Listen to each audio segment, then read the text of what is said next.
My father's name flashes on my phone screen for the fifth time. I watch it vibrate across the glass surface of my desk, its sleek shine a far cry from the scratched oak table where I used to do homework as a child. Outside my window, Chicago's skyline glows in the afternoon sun, reminding me I am 800 miles away from the ranch house where I learned to make myself small. My finger hovers over the ignore button again. The leather chair creaks under me, and finally the phone falls silent. 3 seconds later, an email notification pops up, subject line: "Your sister needs you. Last chance." My stomach knots as I open it. Lawrence Reynolds, my father's longtime attorney, doesn't waste words. Chloe's wedding is the most important event of her life. Be there or forget about any future support. Then a voicemail notification. I hit play and set it on speaker. "Maydeen, it's your father. This game has gone on long enough. Your sister's wedding is in 2 weeks. Festivities start this weekend. If you can't put aside whatever grievance you have, then you can forget about any future support from this family. Your mother is beside herself. Call me back immediately." His voice carries the same command it always has, as though my choices still orbit his approval. A bitter laugh escapes me. I cross to my closet and pull out a framed diploma hidden behind winter coats. The gold embossing catches the light. Maiden Ann Reynolds, Bachelor of Science in Data Science, summa cum laude. 3 years it has collected dust instead of hanging proudly on my wall. Old habits die hard. I've spent so long hiding my accomplishments because my family never wanted them. My phone buzzes again. This time a text from my mother. "Please call. Your father is getting impatient." I glance at the calendar. Chloe's 2-week wedding extravaganza is circled in angry red. 14 days of ceremonies, photo shoots, and parties for the golden child's perfect day. I tap open my banking app. $138,139.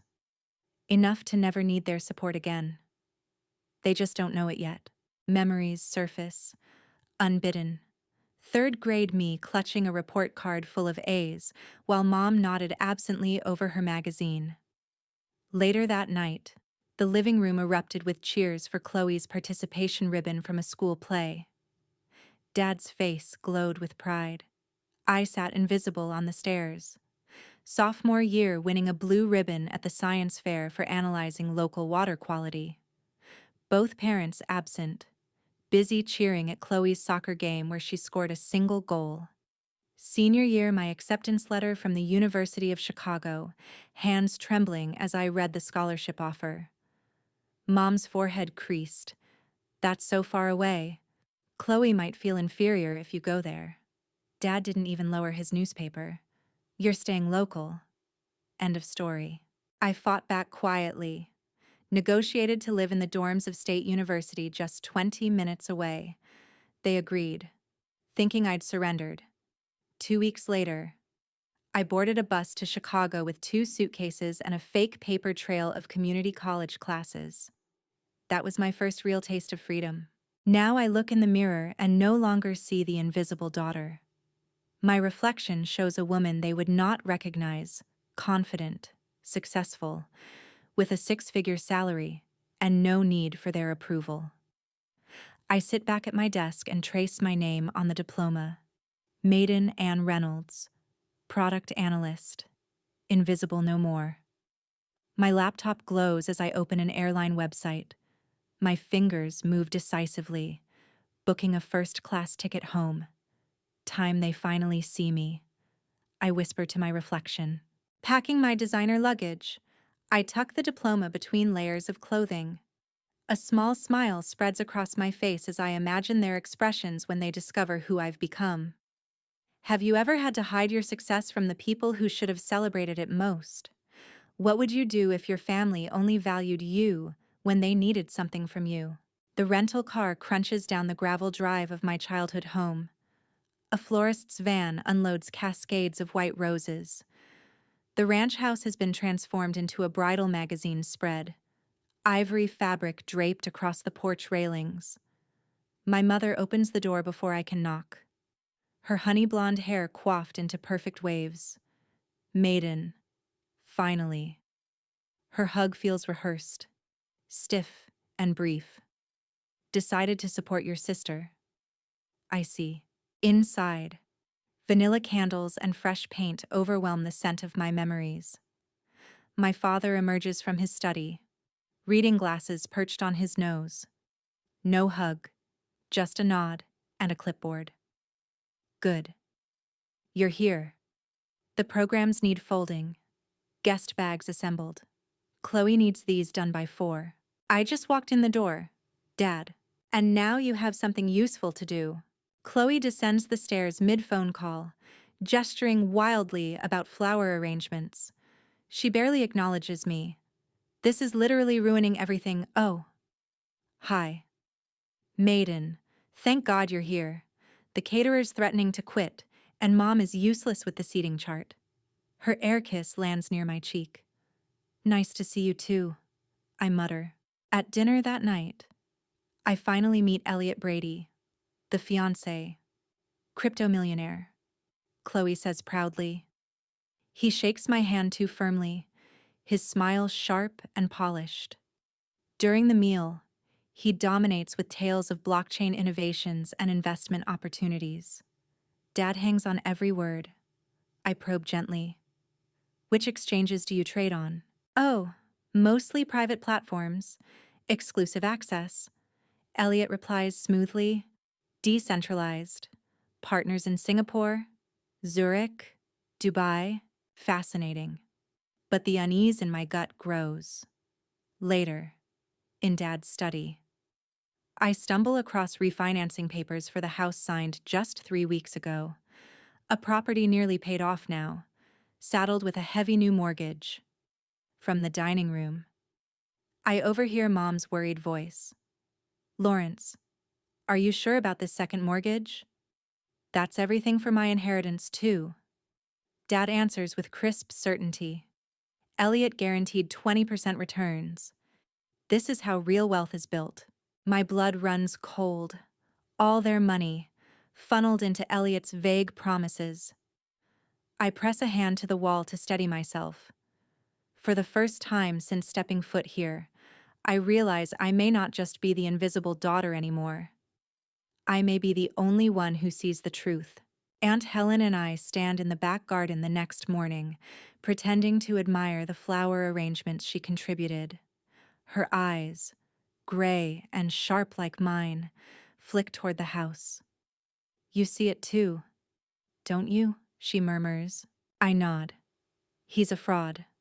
The mortgage, the inheritance, everything he's funneling it all into his so-called investments. She sighs. Your father won't listen. He thinks I'm jealous of his success. But Maiden, Mr. Wilson down the street lost $30,000 last year in an exclusive investment that sounded awfully similar to Elliot's pitch. Before I can respond, a voice calls from the fence. Maiden Reynolds. It's Mr. Thomas, my old science teacher, smiling kindly. I've followed your career. That Chicago data science program you attended is one of the best in the country. My breath catches. How did you? Unlike your parents, some of us actually pay attention. The words slice through me, equal parts validation and ache. For the first time since arriving, I feel seen. That evening, I gather my courage and confront my parents in the living room. We need to talk about Elliot. What about him? Dad doesn't look up from his newspaper. I've noticed inconsistencies in his claims. The way he describes his investments doesn't align with how crypto markets work. Mom groans, exasperated. Honestly, Maiden, you've always been jealous of your sister's happiness. This isn't about jealousy. His numbers don't add up. Finally, Dad looks at me, his expression stern. Not everything fits into your little spreadsheets. Maiden, you don't understand business at this level. Before I can argue further, The front door opens and Chloe sweeps in with Elliot. She takes one look at the tense room. What's going on?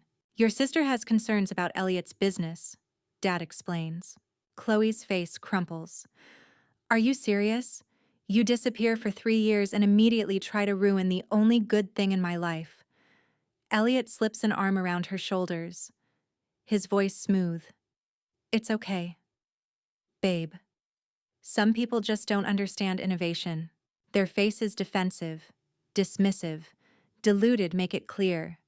They don't want truth. They want the fiction that keeps Chloe glowing and Elliot charming. Later, at Rosie's coffee shop, the same booth where I studied calculus in high school. I pull out my laptop. Business registries, investment forums, social media profiles all open on the screen. The pattern emerges. Ethan Lewis, Edward Lambert, Elliot Lawson, now Elliot Brady. Same face, different names, same scams. Need a refill. Han Margie, the same waitress from my teenage years, leans over. Her eyes widen as she glances at my screen. My cousin lost everything to a man who looked just like that. Called himself Edward something. Lambert, I ask. She gasps. Yes. He ran off right before her wedding. Hours later, I sit across from Karen, a woman in her 50s with trembling hands around her coffee mug. I thought I was special, she whispers. He made me feel chosen. She slides a folder across the table: photos, bank statements, police reports. He disappeared 3 days before our wedding. Took $60,000 and my mother's heirloom ring. The evidence is undeniable.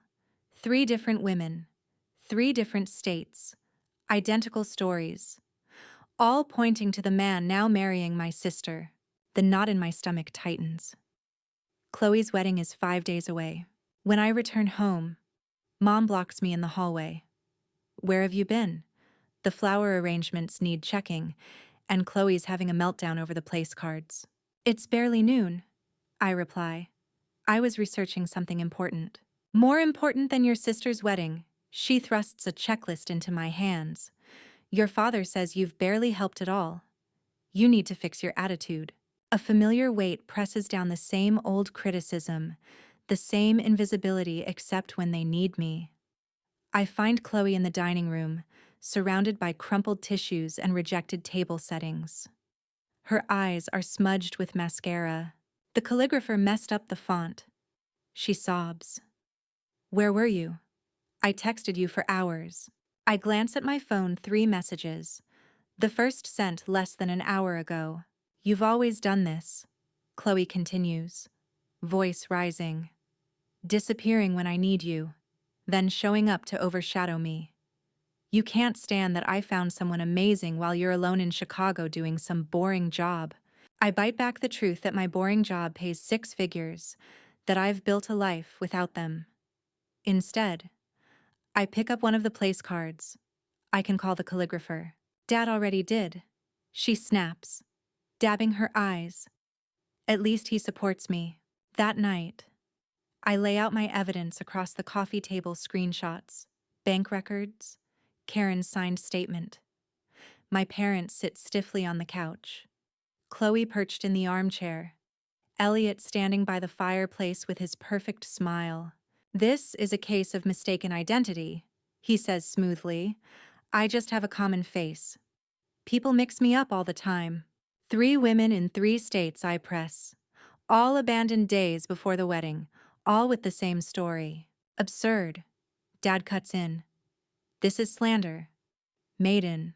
Look at the photos, the dates, the pattern. I've never seen these women in my life, Elliot insists. Chloe's face twists with fury. I can't believe you'd go this far to ruin me. You've always been jealous. Always. Jealous. The word stings, but I keep my voice steady. I'm trying to save you. He's after your money. He's already after theirs. That's enough, Dad roars, face red. You need to leave this house right now. Elliot lays a comforting hand on his shoulder. It's all right, Lawrence. She's just concerned, misguided, but it comes from love. His sympathy is so practiced it makes my skin crawl. But I don't back down. I'm not leaving. And I'm not the same invisible daughter anymore. The next morning, whispers float through the hallways of the house. Aunt Helen pulls me aside in the kitchen, her sharp eyes narrowed. Your father called me hysterical last night. Says you've lost your mind, that you're inventing lies about Chloe's fiancé. I hand her a printout of the business registry entries, each name paired with Elliot's face. Her lips press into a thin line. You've got enough here to blow him out of the water. But they won't listen until they see it with their own eyes. They won't let me get that far, I mutter. She tilts her head, considering. Then maybe you need to let Elliot prove it himself. That thought lodges in my mind. If I can't make them believe me, I can make him expose himself. The chance arrives sooner than expected. Elliot corners me in the study while the others prepare for another wedding event. You've been busy, he says, shutting the door behind him. His smile is sharp now, no longer for show, digging into things you shouldn't. I meet his gaze evenly. You can drop the act. I know who you are. He chuckles. Clever girl. But you see, no one cares. Your parents blinded by their need to see Chloe happy. Chloe. She'll cling to me harder the more you push. And you've spent so long invisible. You think shouting the truth will change anything. I step closer, lowering my voice. Maybe not. But what happens when I show this to the police? Or the press? Your name, whatever you're calling yourself this time, will be finished. For the first time, his mask flickers. Just for a second. Then it's back. You won't risk hurting your family like that. He adjusts his cufflinks and strolls out. That night, I can't sleep. I sit at my desk with my laptop open, cursor blinking on an email draft addressed to the county sheriff. Attached the dossier of evidence. My finger hovers over send, but I hesitate. If I send this now, Chloe will hate me forever. She'll claim I ruined her wedding. Dad will brand me a traitor. Mom will never forgive me. A knock at my door startles me. It's Aunt Helen again. Can't sleep. Neither can you, I reply. She sits on the edge of the bed. You're not wrong. Maiden. But the timing matters. If you expose him now, they'll close ranks around him. If you wait until the right moment. She squeezes my hand. Make it undeniable. The right moment comes 2 days later during the rehearsal dinner. White lights twinkle across the barn, laughter and champagne filling the air. Chloe beams in her designer gown. Elliot, the picture of charm. Dad clinks his glass. To family and to the future. Brady legacy. Elliot rises to speak, one arm around Chloe's waist. I'm honored to join this incredible family, and I'm especially grateful for Lawrence's faith in me. With his recent investment, I'll be expanding operations overseas. 20% returns guaranteed. Minimum. The words hang in the air. My chance. I stand abruptly, glass shaking in my hand. Funny. That's exactly what you promised Karen in Dallas. And Emily in Phoenix. And Lisa in Seattle. Gasps ripple through the crowd. Elliot stiffens. I don't know what you're talking about. I pull the folder from my bag and lay it on the table. Photos, bank statements, marriage licenses, all bearing his other names. You've been running the same scam for years. New name. New woman. Same ending. Right before the wedding. You disappear with the money. Chloe's face drains of color. That's not true. Look at the dates. Chloe. The faces. It's all him. I turn to Dad. And you mortgaged this house for him. Do you think you'll ever see that money again? Elliot laughs. But it's brittle now. These are fabrications. She's jealous. She's always been jealous of you. Chloe. A voice cuts through the room, deep, authoritative. Not fabrications. It's Mr. Wilson, Dad's old friend, standing near the back. He holds up his phone, screen glowing with a news article. This man scammed my nephew last year under the name Edward Lambert. Same face, same scheme. The room erupts in murmurs. Chloe staggers back, clutching her chest. Dad's face crumples. Mom presses a trembling hand to her mouth. Elliot's mask finally shatters. His smile fades into a snarl. You think you're clever. Little analyst. Exposing me in front of everyone. He slams his glass onto the table, shards scattering. This family was too easy. I should have known the invisible daughter would be the problem. Security rushes forward, but Elliot is already storming toward the exit. The room remains frozen in shock. And then, for the first time in my life, every eye in the room is on me. Not Chloe. Not Dad. Me. Call the sheriff, I say, my voice steady. He won't get far. Elliot didn't make it far. Sheriff Daniels himself intercepted him at the end of the driveway, tipped off by the packet I'd quietly emailed the night before. Handcuffs gleamed under the barn's fairy lights as the guests watched in stunned silence. Chloe collapsed into Mom's arms, sobbing.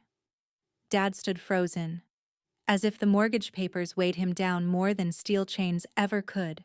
Back inside, the celebration had dissolved into chaos. Guests whispered in corners, some slipping out early. Aunt Helen moved to my side like a sentinel.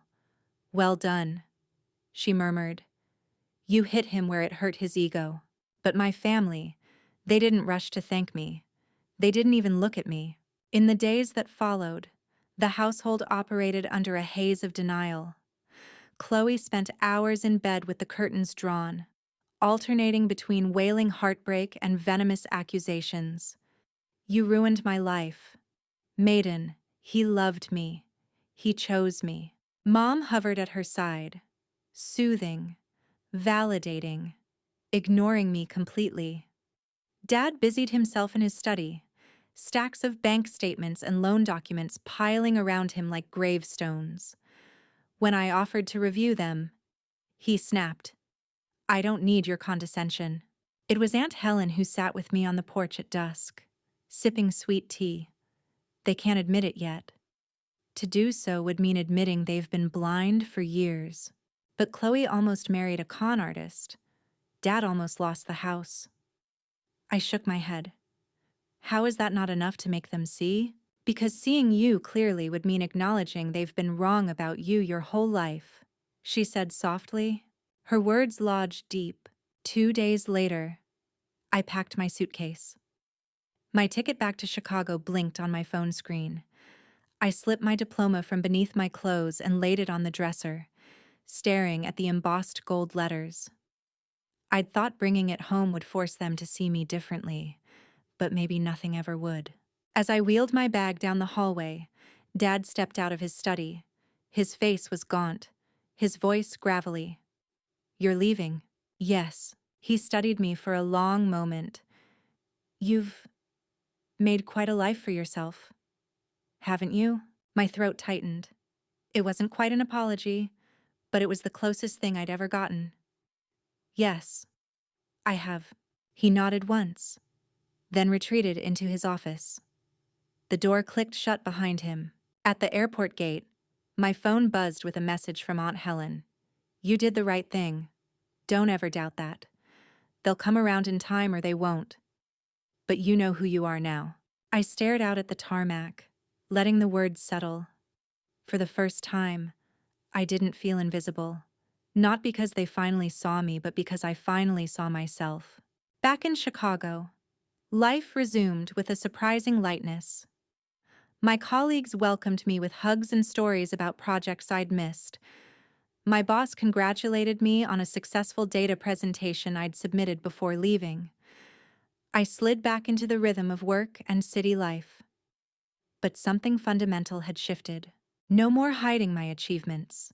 My diploma found its rightful place above my desk. My LinkedIn profile finally reflected my promotions.